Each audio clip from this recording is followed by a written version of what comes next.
بسم اللہ الرحمن الرحیم۔ اللهم صل على سيدنا ومولانا محمد افضل صلواتك بعدد معلوماتك وبارك وسلم وصل عليه۔ بسم اللہ الرحمن الرحیم۔ عزیز طلباء کرام، امید ہے کہ انشاءاللہ العزیز آپ سب خیر و عافیت کے ساتھ ہوں گے۔ اللہ جل شانہ کے فضل و کرم سے ایک مرتبہ پھر جامع السنن الترمذی جلد ثانی میں سے ابواب البر والصلۃ عن رسول اللہ صلی اللہ علیہ وسلم کے ایک اور باب کے ساتھ آپ کے خدمت میں حاضر ہونے کا موقع ملا۔ بحمد اللہ تعالی آج ہمارا سبق نمبر 67 ہے، تو بڑھتے ہیں اپنے سبق کی طرف۔ باب ما جاء فی الصدق والکذب، یہ باب ہے سچائی کی تحسین اور جھوٹ کی مذمت کے بیان میں۔ وبه قال حدثنا حناد قال حدثنا ابو معاویہ عن الاعمش عن شقیق بن سلمۃ عن عبد اللہ بن مسعود رضی اللہ تعالی عنہ قال، ہمیں روایت کی حناد نے روایت کی ابو معاویہ سے، ابو معاویہ نے اعمش سے، اعمش نے شقیق ابن سلمہ سے، شقیق ابن سلمہ نے عبداللہ ابن مسعود رضی اللہ تعالی عنہ سے کہ آپ رضی اللہ تعالیٰ عنہ نے فرمایا، قال رسول اللہ صلی اللہ علیہ وسلم، کہ حضور نبی کریم صلی اللہ علیہ وسلم نے ارشاد فرمایا، علیکم بالصدق فإن الصدق یہدی الی البر وإن البر یہدی الی الجنۃ، سچائی کو تامے رکھو، علیکم بالصدق، سچائی کو تامے رکھو یا اپنے اوپر سچائی لازم رکھو، کیونکہ سچ بولنا انسان کو بلائی کی طرف، نیکی کی طرف لے جاتا ہے، اور نیکی اور بلائی انسان کو جنت کی طرف لے جاتی ہے۔ وما يزال الرجل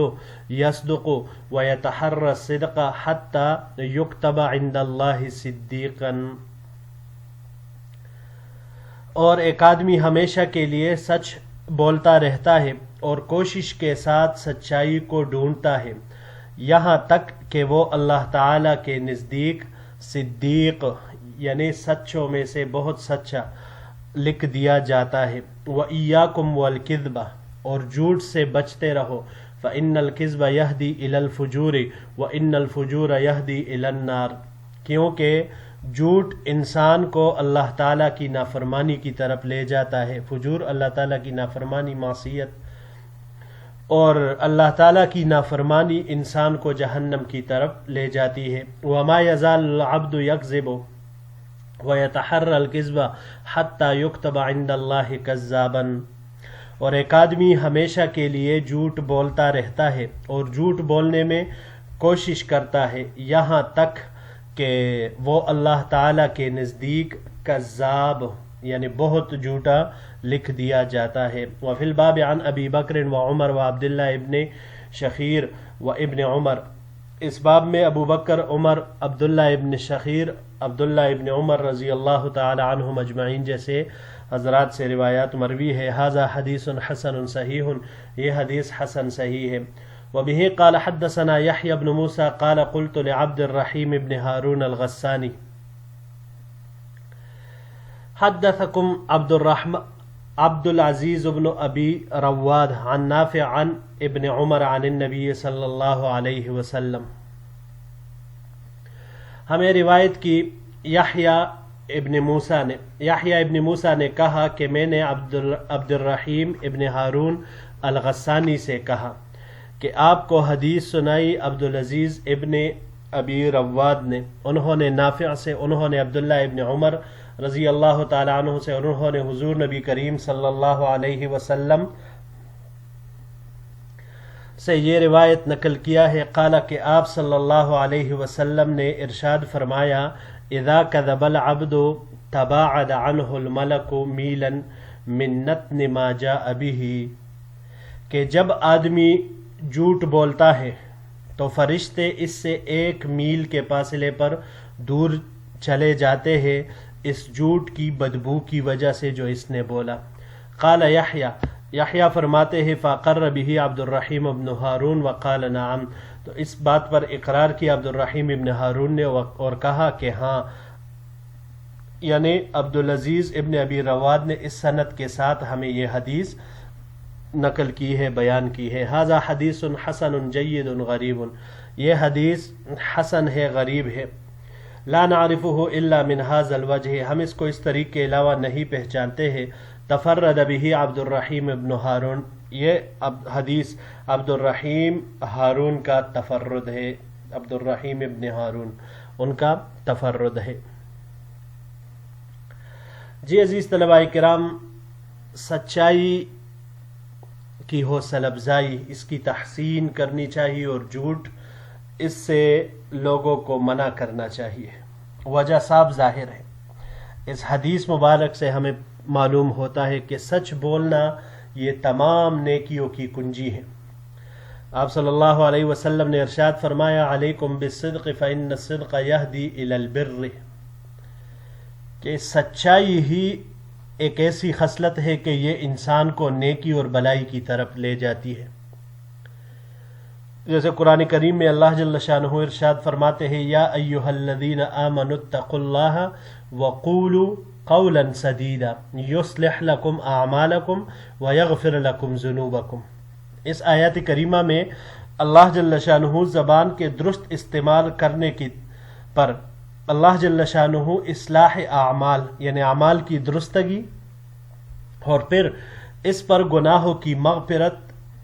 کا فرما رہے کہ جب آپ کی زبان درست استعمال ہوگی، سچی باتوں میں استعمال ہوگی، تو اس کی برکت یہ ہوگی کہ آپ کے اعمال درست ہوں گے، صحیح ہوں گے،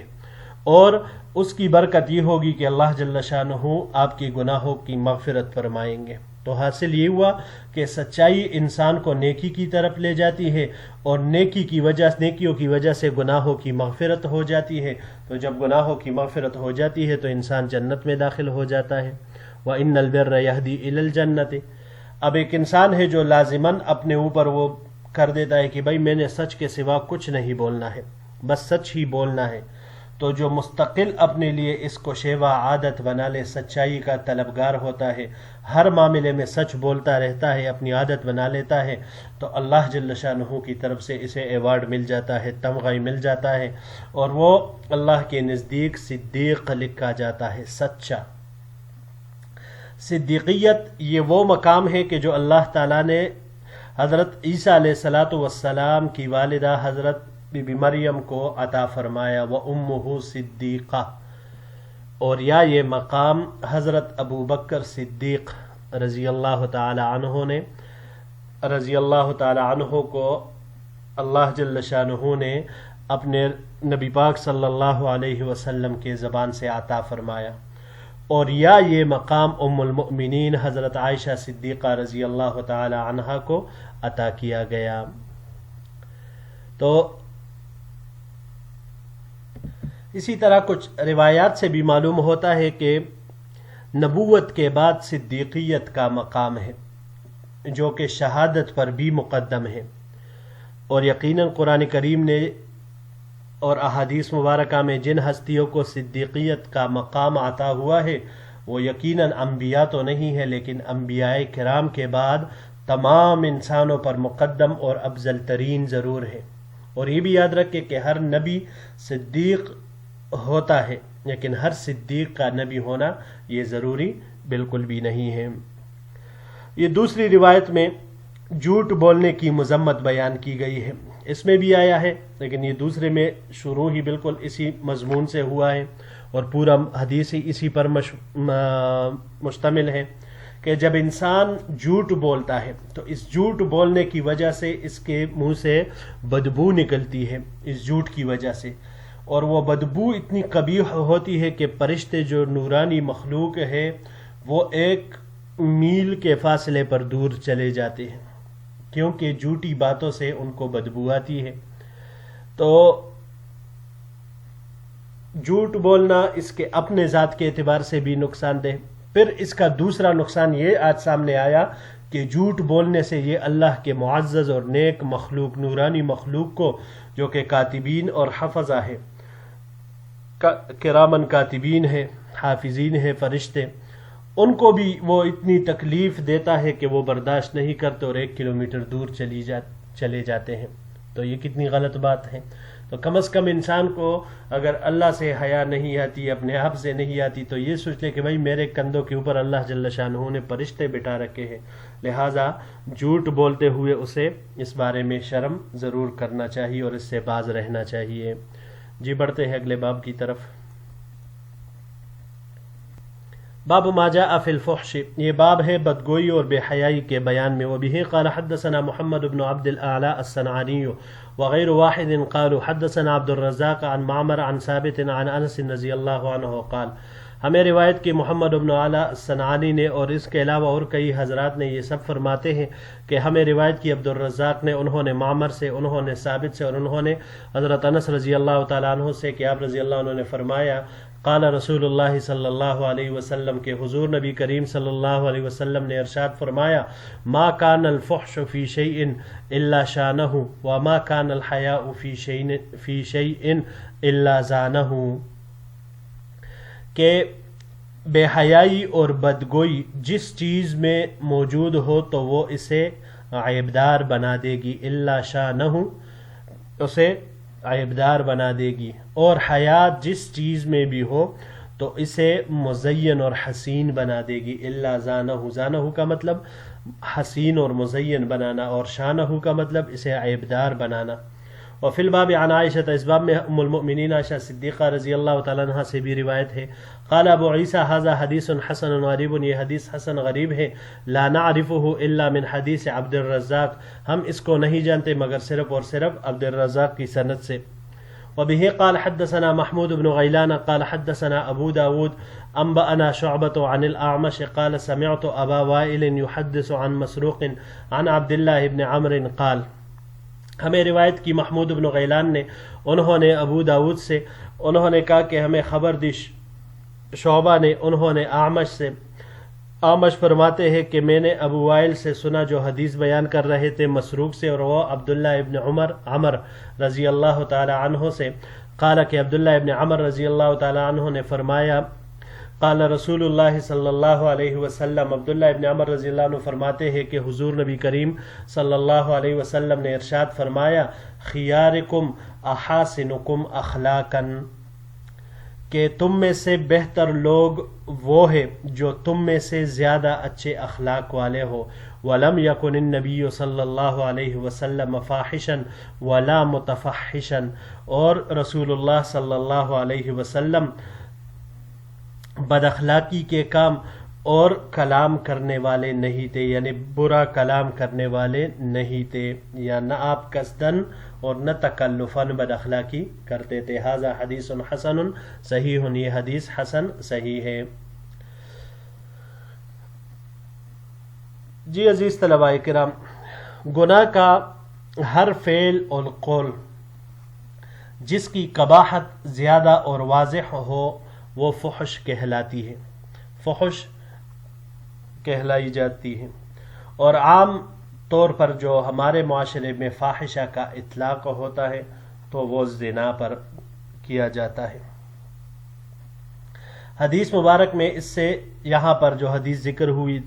تو اس سے مراد بدگوئی اور بدخلقی ہے، یعنی یہ بدگوئی اور بدخلقی اتنی بری چیز ہے کہ اگر یہ خصلت کسی بھی شے میں موجود ہو تو چاہے اس میں کتنی ہی اچھی وہ صفات ہو، لیکن یہ ایک بدگوئی،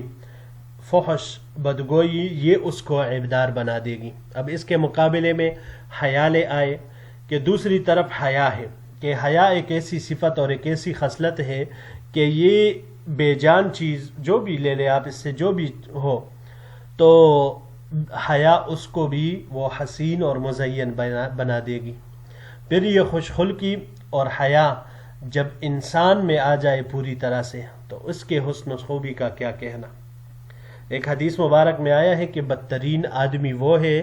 جس کی بدخلقی اور بدگوئی سے اپنے آپ کو بچانے کی خاطر لوگ اسے چھوڑ جائے۔ ہر ایک اس کو چھوڑ کے جاتا ہے کہ بھائی یہ کیا ہر وقت لوگوں کو بری باتیں وہ کہتا رہتا ہے، سناتا ہے، غلط کلام کرتا ہے، تو لوگ پھر اس کے آس پاس نہیں بھٹکتے بلکہ اس کو چھوڑ کر چلے جاتے ہیں۔ یہی فرمایا آپ صلی اللہ علیہ وسلم نے اس دوسری روایت میں، خیارکم احاسنکم اخلاقا، کہ تم میں سے بہتر لوگ وہ ہے جو تم میں سے سب سے زیادہ اچھے اخلاق والے ہو. اچھے اخلاق یہ ہمیں حضور نبی کریم صلی اللہ علیہ وسلم سے سیکھنے چاہیے جو مجسمہ اخلاق تھے. انک لعلی خلق عظیم خطاب ملا اللہ جل شانہ کی طرف سے. تو کیونکہ آپ صلی اللہ علیہ وسلم نے پوری زندگی میں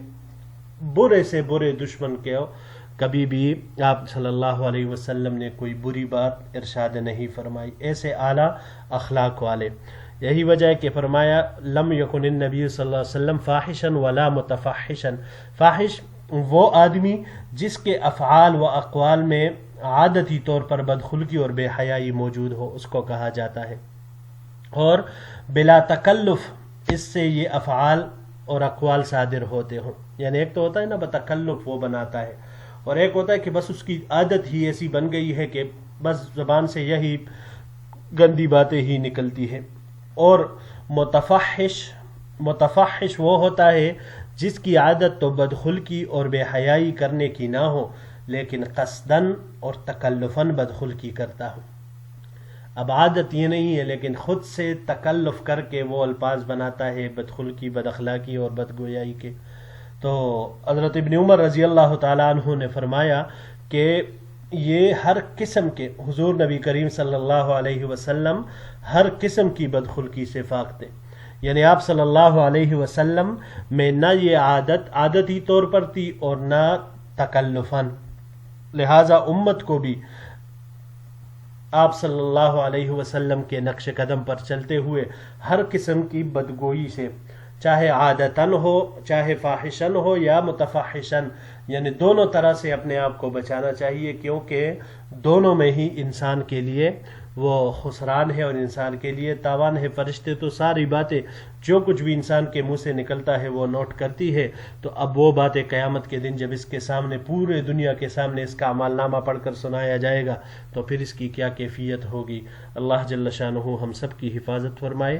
جی عزیز طلباء کرام، یہی تک ہمارا آج کا سبق تھا. انشاءاللہ العزیز اگلے درس کے ساتھ پھر آپ کی خدمت میں حاضر ہوں گے. السلام علیکم ورحمۃ اللہ وبرکاتہ.